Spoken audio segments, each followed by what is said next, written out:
What's up everybody, welcome back to the channel. I'm Shawn, GILL CPA with Neutron Tax.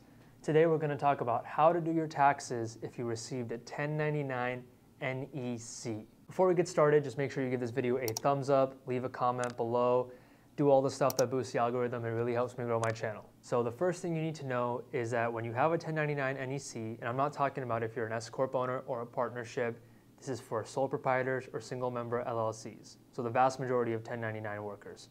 Okay. When you have a 1099 NEC, all you're really doing is filing an additional schedule with your tax return. You're going to be filing what's called the Schedule C. This is where you list that income. So your 1099 NEC just has how much you were paid by an employer for your contract work.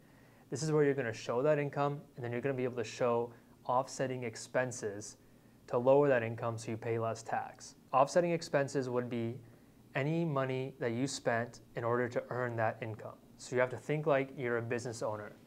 You can't deduct what you were reimbursed for. So if your 1099 employer, for example, pays for your gas, you can't write that off. If they buy your supplies, you can't write that off. But in general, you can write off whatever it costs for you to earn that business income.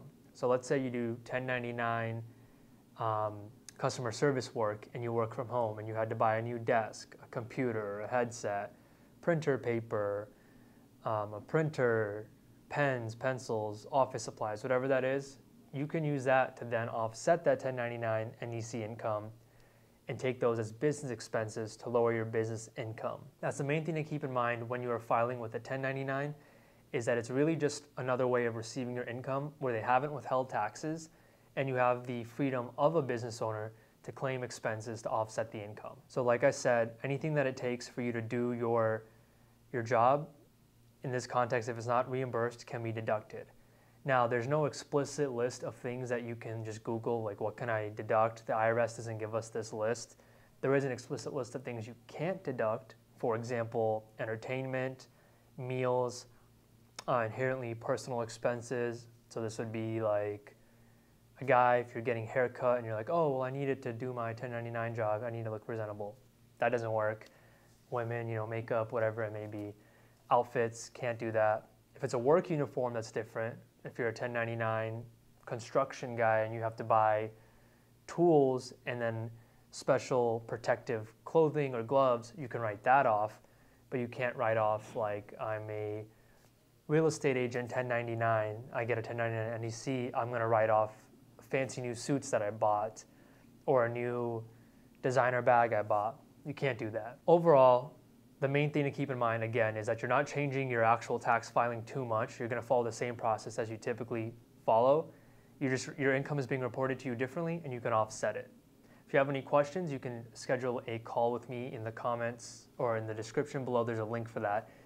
We could talk about your tax situation, and we can even give you a quote to help you file this. A lot of our clients are 1099 workers, and they like our help because we remind them what they can write off, make sure they get everything that they're entitled to, and get their taxable income as low as possible so they pay the least amount of tax as possible. That's typically the biggest issue with 1099 filers, is that there's been no tax withheld, so you're going to have to come out of pocket. So you have to be prepared for that. Hiring a professional always helps. And by the way, if you hire a professional to help you on your 1099 NEC taxes, you can actually write that fee off because it's a business expense. It's a legal and professional fee. If you have any other questions, feel free to leave a comment in the description below. Give this video a thumbs up, subscribe, it really helps me grow my channel, and I will catch you in the next video. Thank you. So that was the end of this video. If you liked it, please give it a thumbs up, subscribe, leave a comment. It helps me grow the channel. If you need help with your taxes, you can book a call with me directly at the link below in the description, and you can also sign up for our email list. We only send out an email about once a month, and that's everything I need to tell you. So I will see you guys in the next video. I'm out. Peace. Have a good day. Appreciate the views.